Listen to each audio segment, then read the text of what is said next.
আল্লাহর উপর এমনভাবে ভরসা করো যেন মনে হয় তিনি ছাড়া তোমার আর কেউ নেই। আর কাজ এমনভাবে করো যেন মনে হয় তোমার পরিশ্রমই সব। হযরত আলী রাযিয়াল্লাহু আনহু। তোমার যা আছে তা নিয়ে সন্তুষ্ট থাকো, দেখবে তুমি পৃথিবীর সবচেয়ে ধনী মানুষ।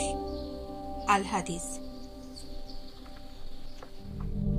যখন তোমার চারপাশে সব দরজা বন্ধ হয়ে যায়, মনে রেখো আল্লাহ তোমার জন্য নতুন কোনো পথ খুলে দেবেন, যা তুমি কল্পনাও করনি। হে বিশ্বাসীগণ, তোমরা ধৈর্য ও সালাতের মাধ্যমে সাহায্য প্রার্থনা করো। নিশ্চয়ই আল্লাহ ধৈর্যশীলদের সাথে আছেন। আল কুরআন। অতীত নিয়ে আফসোস করো না, কারণ তা চলে গেছে। ভবিষ্যৎ নিয়ে দুশ্চিন্তা করো না, কারণ তা এখনো আসেনি।